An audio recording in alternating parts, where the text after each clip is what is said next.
사랑의 나머지 반쪽. 주님을 찬미해야 할 때가 있다. 지혜가 계속 말을 이었다.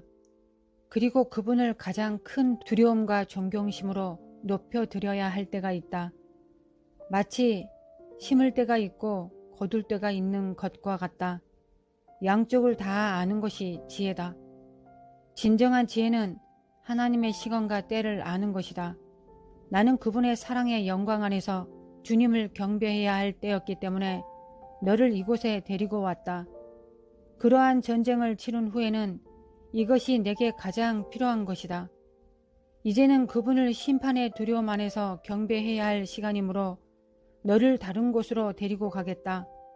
내가 그 둘을 다 알 때까지는 우리가 서로 떨어질 수 있는 위험이 있다. 내가 아까 그 영광스러운 예배에 계속 남아 있었다면 당신을 잃어버렸을 수도 있었다는 말씀입니까? 내가 의심이 가는 투로 물었다. 그렇다. 나는 언제라도 너를 찾아갈 수 있겠지만 우리가 서로 마주치는 것은 드물어질 것이다. 그러한 영광과 평안을 떠나기는 어려운 일이지만 그것만이 왕의 계시의 전부가 아니다. 그분은 사자이시며 어린 양이시다. 영적인 어린 아이들에게는 그분은 어린 양이시다. 성숙해 가고 있는 자들에게는 그분은 사자이시다. 완전히 장성한 자에게는 그분은 사자이시면서 어린 양이시다. 다시 말하지만 내가 이것을 이해하고 있다는 것을 나는 안다. 그러나 너는 내 생각으로 그것을 알고 있었다. 이제 곧 너는 내 마음으로 그것을 알게 될 것이다.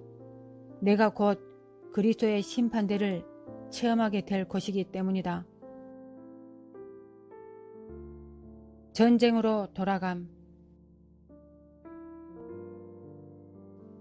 정원에 이르는 문을 나서기 전에 나는 지혜에게 잠깐 동안만 앉아서 이제 막 체험한 것들을 곰곰이 생각해 보아도 좋겠느냐고 물었다. 그래, 내가 바로 그래야 한다. 그가 대답했다. 그러나 내가 그것을 하기에 더 좋은 장소가 내게 있다. 나는 지혜를 따라서 문 밖을 나섰고 우리는 산을 내려가기 시작했다. 놀랍게도 전쟁은 여전히 계속되고 있었다. 그러나 우리가 산을 올라갔을 때보다 덜 심했다. 고소와 비방의 화살들이 여전히 아래층들에는 여기저기 날아들고 있었으나 남아있는 적군들의 대부분은 흰 독수리들을 맹렬하게 공격하고 있었다. 상황은 독수리들이 쉽게 압도하고 있었다. 우리는 거의 산마루 가까이까지 계속 내려왔다. 구원과 성화의 바로 위에는 감사와 찬양의 층이었다. 나는 이 층을 매우 잘 기억하고 있었는데 내가 처음 그 층에 도달하려고 시도했을 때 적의 공격이 가장 컸었기 때문이었다. 우리가 일단 이곳에 도달하자 그 나머지 등산은 훨씬 쉬웠고 설령 화살이 갑옷을 뚫고 들어오더라도 금방 상처가 나았다. 적들이 2층에서 나를 발견하자마자 그들은 지혜는 볼 수 없었다. 나에게 화살들이 소나기처럼 퍼부었다. 내가 방패로 그것들을 너무도 쉽게 막아버리자 이윽고 그들은 공격을 포기했다. 그들은 화살도 거의 떨어져 가고 있었기 때문에 낭비할 여유도 없었다. 아직도 이 단계에서 계속 싸우고 있는 군사들이 놀라서 나를 바라보았는데 그들이 내게 보인 존경심은 나를 매우 거북하게 만들었다. 바로 그때서야 나는 주님의 영광이 내 갑옷과 방패로부터 발산되고 있다는 것을 처음 깨달았다. 나는 그들에게 중단하지 말고 산 정상으로 올라가면 그들도 주님을 뵐 수 있을 것이라고 말했다. 그들이 가겠다고 동의하는 순간 그들도 지혜를 보았다. 그들은 그에게 경배하기 위하여 땅에 엎드렸다. 그러나 그는 그들을 만류하며 올려보냈다. 충성된 자들. 나는 이 군사들에 대한 사랑으로 가득 찼다. 그들 중 많은 사람들은 여자들과 아이들이었다. 그들의 갑옷은 뒤죽박죽이었고 그들은 피투성이었지만 포기하지 않았던 것이다. 사실 그들은 여전히 명랑하고 씩씩했다. 나는 그들이야말로 나보다 더 큰 영예를 받을 만하다고 말했다. 왜냐하면 그들은 전쟁의 가장 큰 의무를 가지고 그들의 진지를 지켰기 때문이다. 그들은 내 말을 믿는 것 같지 않았지만 그렇게 말해준 것을 감사해야 했다. 그러나 나는 정말로 그렇게 믿었다. 산 위의 모든 단계마다 누가 지키고 있어야 했다. 그렇지 않으면 아직 남아있는 흙 독수리들이 날아와서 구토물과 배설물로 더럽히는 바람에 그 위에 서 있기가 어려울 정도였다. 대부분의 바위턱들은 군사들이 지키고 있었는데 나는 이들이 각자 자신들이 지키고 있는 단계에 진리를 강조하는 교파와 단체들 출신임을 알아보았다. 나는 이들 중 일부에 대해 내가 가졌던 태도 때문에 당황했다. 나는 그들을 아예 상대할 수도 없고 잘해야 뒷걸음질 치고 있을 것으로 간주하고 있었으나 그들은 여기서 적군의 무서운 살육에 맞서 충성되게 싸우고 있었던 것이다. 아마 그들이 이 진지를 방어한 덕택으로 나는 지금의 위치까지 계속 올라갈 수 있었을 것이다. 이 단계들 중 어떤 곳은 산과 전쟁터를 잘 볼 수 있는 위치였으나 어떤 곳은 너무 격리되어 거기 있는 군사들은 오직 자기 진지만 볼 수 있는 곳도 있었다. 이들은 격전의 다른 쪽 상황이나 함께 전투를 치르고 있는 아군들과 다른 부대들에 대해서도 전혀 모르고 있는 듯 했다. 이들은 비방이나 중상에 너무 상처를 입어 누가 위층에서 내려와 그들을 더 높은 곳으로 올라가도록 격려하려 해도 이에 한사코 저항했다.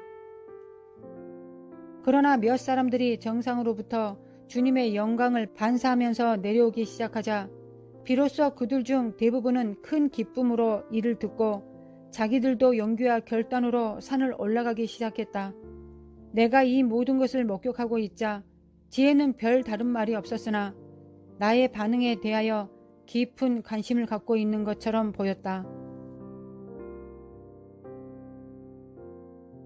현실을 발견하다. 나는 정상까지 올라왔던 많은 군사들이 각 단계의 진리 위에 머물러 있는 사람들을 교대해 주기 위하여 다시 모든 단계로 내려가고 있는 것을 보았다.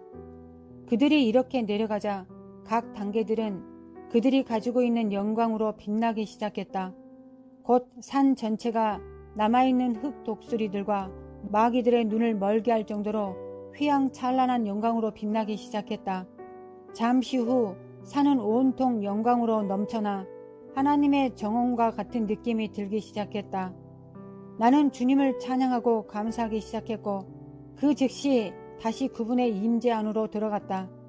이렇게 하면서 내가 느낀 감동과 영광은 도저히 억제할 수 없는 것이었다.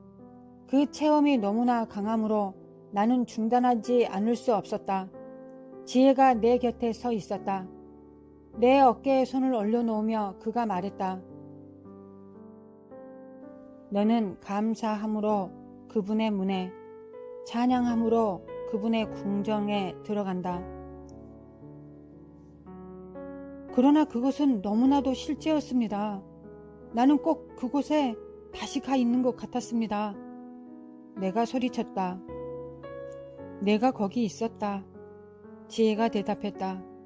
그것이 더 사실적이 된 것이 아니라 바로 내가 그렇게 되었다. 마치 주님께서 십자가 위의 강도에게 오늘 내가 나와 함께 낙원에 있으리라고 말씀하신 대로 너는 언제나 천국에 들어갈 수 있다. 주님과 그분의 천국과 이 산은 모두 내 안에 거하고 있다. 바로 그분이 내 안에 거하고 계시기 때문이다. 내가 성산에 올라왔기 때문에 전에는 단지 맛보기였던 것이 이제는 내게 현실이 되었다. 너는 나를 볼 수 있지만 다른 사람들은 볼 수 없는 이유는 내가 너의 영역에 들어간 것이 아니고 내가 나의 영역에 들어왔기 때문이다. 이것이 선지자들이 알았던 것이며 그들이 대군을 대적하여 홀로 섰을 때라도 그들에게 담대함을 주었던 그 실제다. 그들은 그들을 대적해 정렬해 있는 지상의 군대가 아닌 그들을 위한 하늘의 군대를 보았다.